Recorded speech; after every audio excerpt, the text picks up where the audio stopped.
while online education is sort of in its infancy, it's ageless in its connections to the past. Today we are going to look at the history of the field, its connections, some of the key underpinnings that have incorporated itself into the field, as well as some controversy and some trends that are occurring at the moment. So let's start with history. In the beginning, when distance learning was a new idea, there were a couple of different ways that it was addressed. In the very beginning, and I mean prior to the 1900s, we did a lot with the written word. So we did a lot with correspondence education. There were things like mail-in education, where women would be given the opportunity to take courses through distance education by mailing. The instructor would mail the syllabus to them, and then they would mail the assignment back, which really gave them opportunity to better themselves educationally when they were bunkered down by some of the domestic requirements of their time.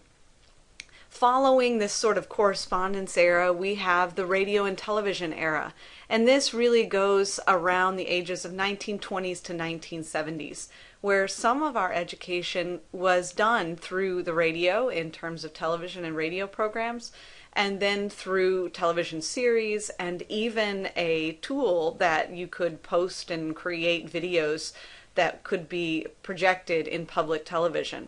So there were quite a few different opportunities. They weren't real widespread, but they were opportunities for people to become educated using both the radio and the television. And again, that was from the 1920s to the 1970s approximately. Now, while there is a connection to online education with these two eras, it's really not quote online education. It's more distance education. So distance education sort of morphed into online education as we enter the quote online era. And that basically begins in the 80s and 90s. And the 80s and 90s were just peppered with innovation and expansion. And actually, we have a lot of innovation and expansion throughout this whole historical process here. But in the 80s, there were quite a few interesting things. Prior to the 80s getting rolling, we had a couple of things start to prickle up. For example, the University of Phoenix began in the mid to late 70s, and email and computer conferencing is actually sort of invented in the 70s. But once the 80s hit, quite a few things happened with education. The very first online undergraduate course is created in the 80s. It was about 1984 when this undergraduate course was created, and it was quickly followed in 1985 by a few very small graduate schools that would create sort of mini courses that were basically geared towards executives. So there were some dabblings in the online education and formal course aspect of things in the late 80s, or excuse me, the mid 80s. As we progress through the 80s, you start to see quite a few things prickle up. Now, most of this is done in a very secluded way. I mean, at this point now, in 2016, we are very interconnected worldwide. Well, that wasn't an option yet. So these courses are very different from what you might experience today. So as we get through those 80s, you see a few other things happening. For example, University of Phoenix fully expands itself to go completely online in 1986, and then in 1989 the first very large-scale online course is developed through the UK. And then as we get into the 90s, we see some huge expansion. Obviously, we get the World Wide Web. So in the 90s, the early 90s, we have opportunity that never had existed prior to this point in time. So in 1994, there is a full, completely online curriculum that is introduced by Cal Campus, and that's something that had not been done before. And there are a lot of opportunities such as this that are offered by having the World Wide Web as a resource, as a tool for hosting these online courses. In 1997, you see a couple of major things happen. For example, in California, there was this coalition of schools called the California Virtual Institute that actually offered more than 1,000 online courses. So there's some very large expansion there. We went from this little minor group of courses that are offered to just a few in a very specific area to a large group of courses, 1,000 courses offered across the state. And now, in addition to that, in 1997, we have the North Central accreditation of the first school. So the North Central accreditation is actually offered to Jones International University in 1999. Sadly, Jones International University closed in March of 2015 for a variety of reasons, but it was one of the first to begin to be accredited. Another major thing that happened in the late 90s was the Journal of Asynchronous Learning Networks.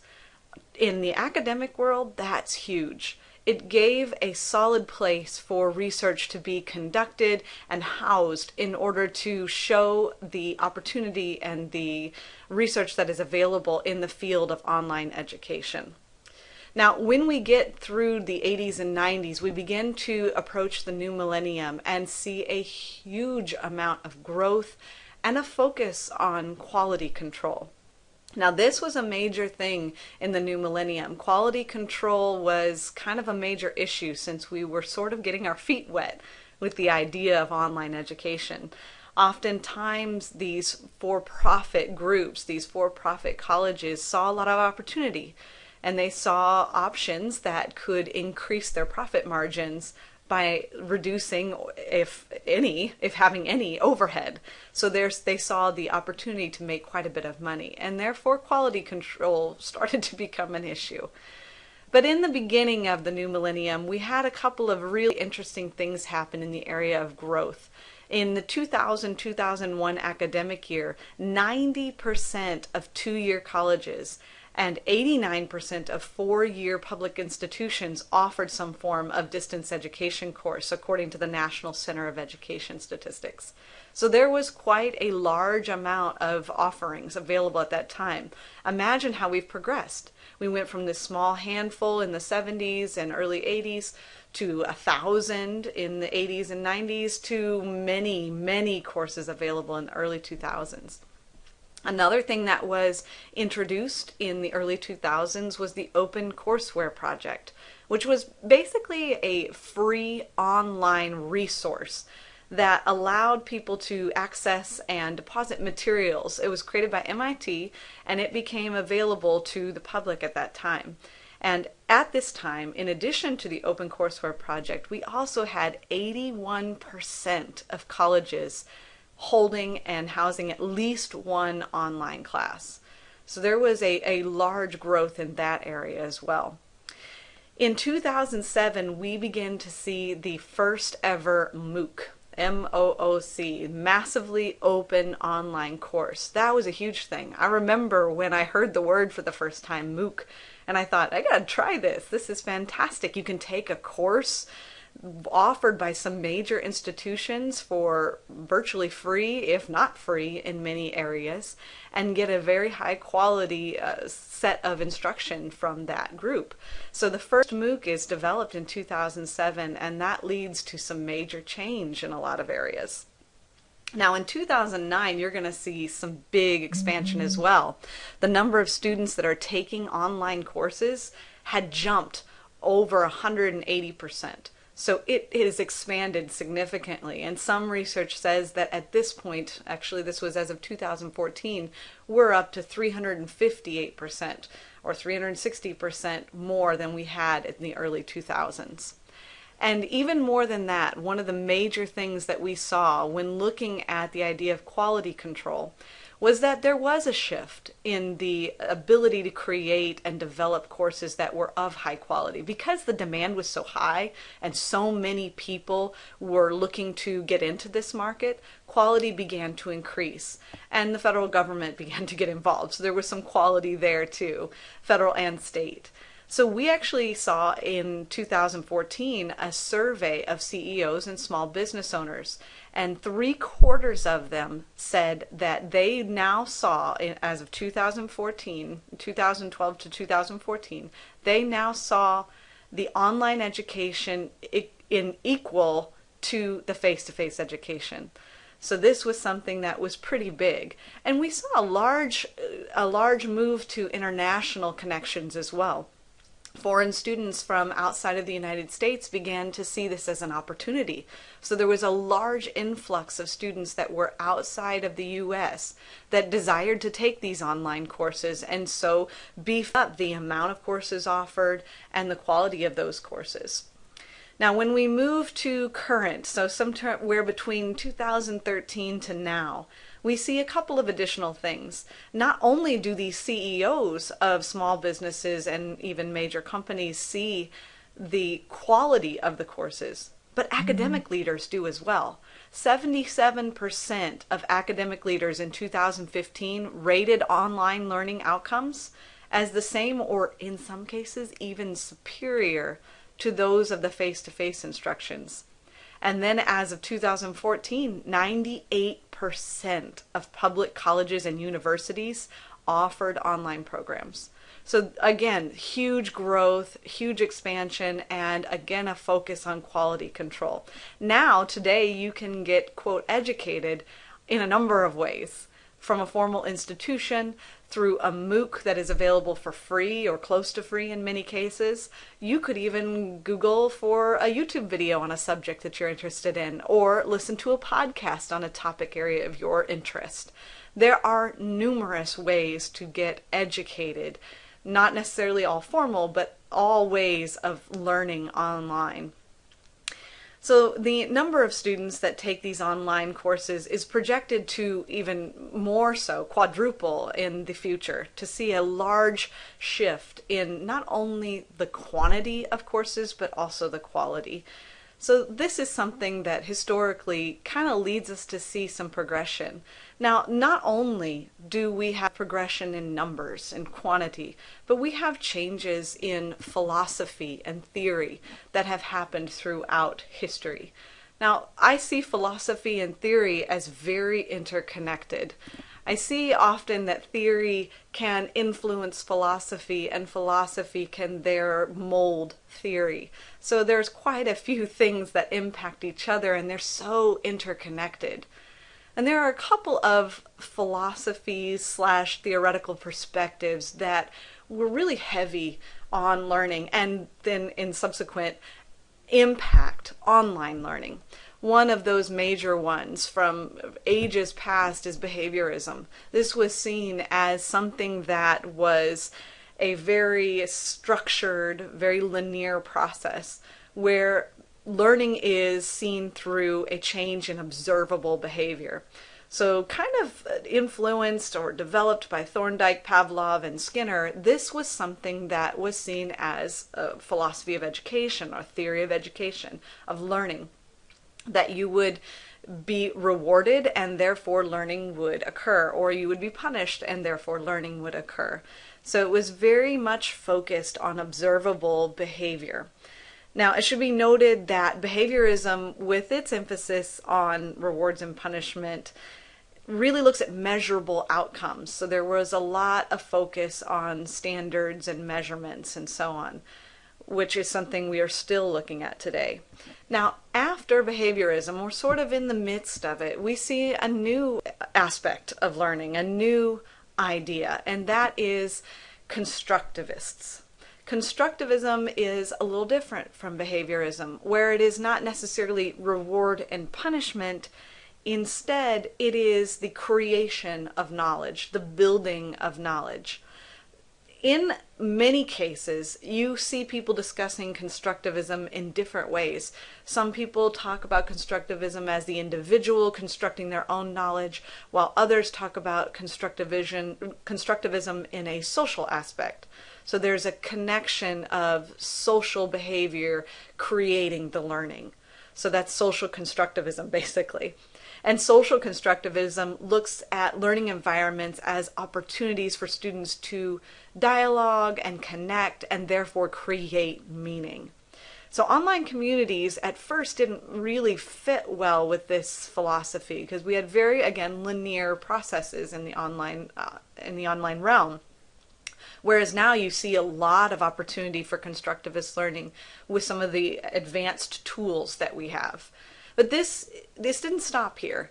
We didn't end with social constructivism or constructivism. We have also progressed to something that has been a new topic of discussion in the recent past, and that is connectivism.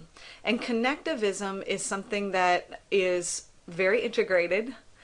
It is very much in some cases, an object of contention, but something that I think many are starting to approach as a potential theory slash philosophy of learning that could really impact online education. Now, connectivists see knowledge as something that is increasing really fast, that's happening very quickly. So it's really more about how you get the information than it is about the actual content being provided to you. So oftentimes connectivism sees the individual's personal knowledge as the starting point, and they can use that knowledge to mold or adjust or direct their learning. So they often connect those things, and this connectivism happens both internally with the person as well as in a social aspect. And they see connectivism as a way to sort of connect both content and knowledge with experience as well as with others. So connectivism, developed by Siemens and Downes, was something that was a major part, or is still a major part, of online education. Actually, Siemens, Downes, and Cormeyer introduced a MOOC called Connectivism and Connective Knowledge in 2011 that sought to explain how the connectivist approach works, as well as utilize the tools of online learning. So there was sort of a connection in the connectivism and the MOOC that was available. Now there are some things that really impact connectivism, so you have to be careful with how you approach online learning with this perspective, but it is something that is it's sort of in contention and part of discussion right now. Now these are three major philosophies or theoretical perspectives on learning and how they impact online education. Now there are many, many other theories that also impact online education, and some more directly than others. A couple here, these three, are some that I feel are more prevalent in the research that I've done as opposed to others. However, like I said, there's numerous theories. Of these three, the first one addresses two variables. It is the theory of independent study created in 1994 by Michael Moore, and this looks at two parts. First part looks at the variables of learner autonomy and the distance between the teacher and the learner. So those two things impact the education in the online environment. And the second part of it asks or states that the student has to accept that high degree of responsibility. So again, the theory of independent study. They have to accept that because of the distance between the instructor and the student. And that distance is not only a physical distance, but a temporal distance as well. Another one that has been of use quite a bit is the community of inquiry. This is a model that really does impact the way we see the creation of courses, as well as the way we approach how we learn from the courses and how we monitor the courses. The community of inquiry looks at three major presences, and they also overlap to create kind of the whole idea.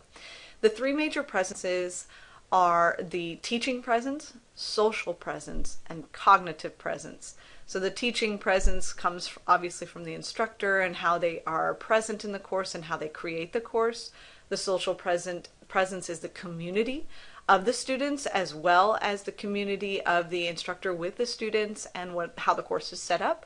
And then the cognitive presence, which is very much the content and how it is perceived and approached.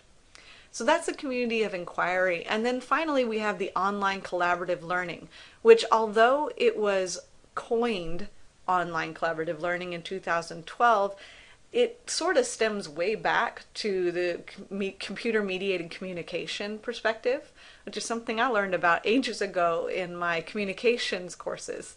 And so this I have sort of an affinity for. I feel a connection to this theory.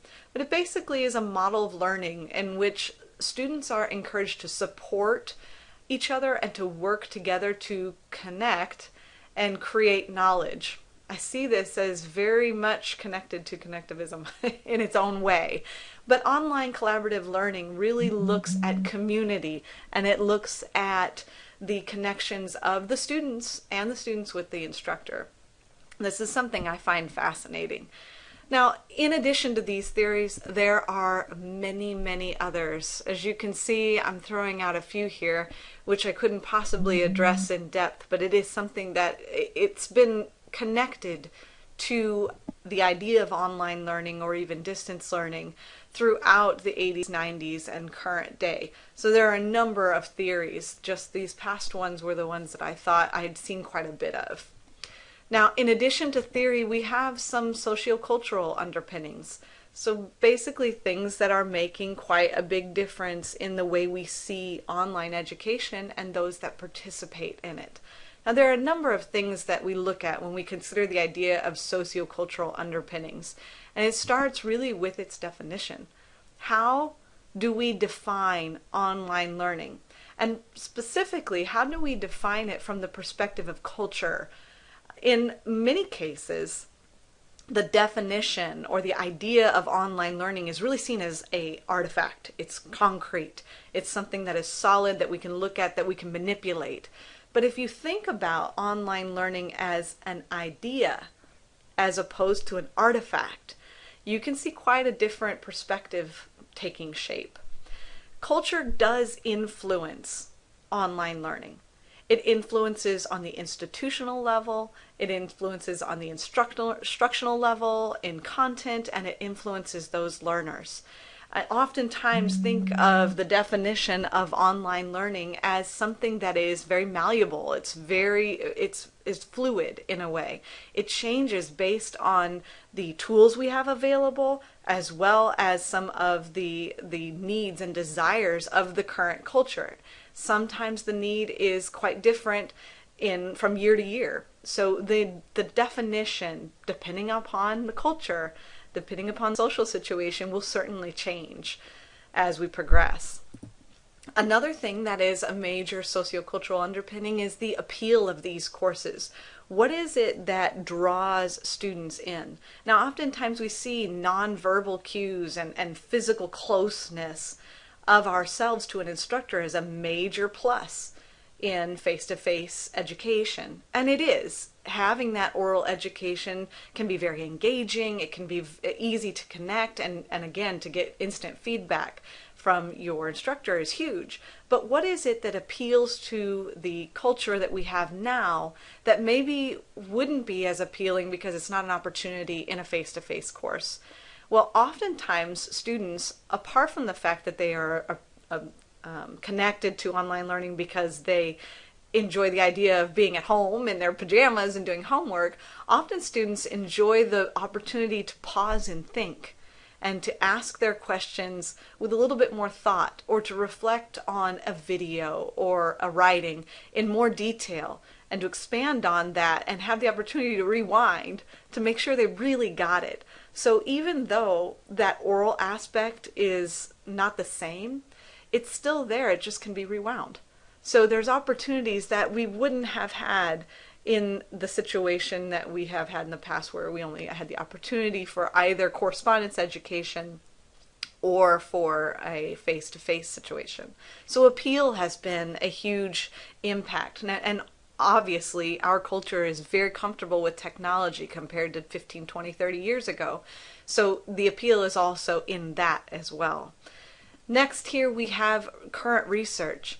Current research is very lacking in the sociocultural aspect. We look a lot at some of the more concrete aspects of online learning. So again, back to the definition that I had earlier, we look at things like, are students satisfied with their courses? Are they able to log on? Do they have access to a computer? That kind of thing. Well, while those are all very important, research is sort of lacking when it comes to the cultural connections. So it is something that should, I hope, be addressed in the future. It is something that would be quite interesting to see how these sociocultural factors create the definition of your experience with online learning. Now finally, we're going to look at our last couple of things, and that leaves us with a few opportunities here. We look at community. I actually did a presentation for my university, for my school, on community in an online course. Because unfortunately, we haven't quite gotten to the point where we see online as an idea, as a malleable thing. We see it as a tool. And so oftentimes community is missing. There is less discussion, and sometimes that discussion is of lower quality, but community is definitely a factor. It is something that is impacted by culture. So the way we communicate with each other, what tools we use when we communicate, as well as the opportunities that we have amongst each other to share our different perspectives is huge. Now, in a course like I might teach, interpersonal communication, it's very easy to incorporate culture and cultural perspective and to reduce ethnocentrism to a degree. However, it's not always possible, or at least not simple, to introduce that idea in other courses, say a math course, for example, because the information is very concrete as opposed to malleable. So in order to create this sense of community and to integrate culture, that is something that we have to consider when we look at it from the perspective of online education. Next is our opportunities. We have quite a few opportunities, not only with just some of the tools that we have and some of the mobility opportunities, such as having an iPad that you could take anywhere, or a laptop that you could take anywhere, or even be able to unfortunately, write papers on your phone. I do have many students that do that. So yes, there are technical opportunities, but there are also opportunities in other areas. For example, opportunities in the area of learning styles and learning ability, to be able to scaffold our students where it is needed and on an individual basis, to have this sort of integrated process that allows students to take the information, to take the instructional tools, and to use them in the way that is most effective for them, to give students opportunities in a number of different aspects, to not only have a video, but to have a video and transcripts, as well as a podcast that goes with it, so students can learn from a variety of methods. So there's opportunity here that we may not have had before. And again, there's opportunity for cultural connections that we have not had before. Not only are we connecting with people across state lines, but we're connecting with people across oceans on the other side of the world. And so there are opportunities for connections with these students, not only from the instructor's perspective, from the student perspective, that we may not have had before. I mean, the internet even creates opportunity that you wouldn't have had with content. We have opportunity to read things we never thought we could read before. We have opportunity to see things, recordings of things that we never thought we would be able to capture. There are many opportunities. I personally feel like I have an opportunity to express my thoughts in the verbal format in a very different way than I would in a written format. So there's opportunity here because of the cultural progression that we've made. And in some cases, there's opportunity to address some of the issues that we have culturally, so especially in the terms of ethnocentrism. And finally, we have the future. So what do we have to look forward to? There are many things that we can look forward to. And for me personally, I'm really excited about the opportunity to reduce ethnocentristic perceptions and to create a society that can work together and connect and build community on a very large scale. But there are many things that we have to address first. Some of those are the controversies that are in the field of online education, the things that we aren't quite sure about, things that we still need to research, we still need to address, that are sort of in contention right now, as well as what we see as the potential trend or the potential future form of research. And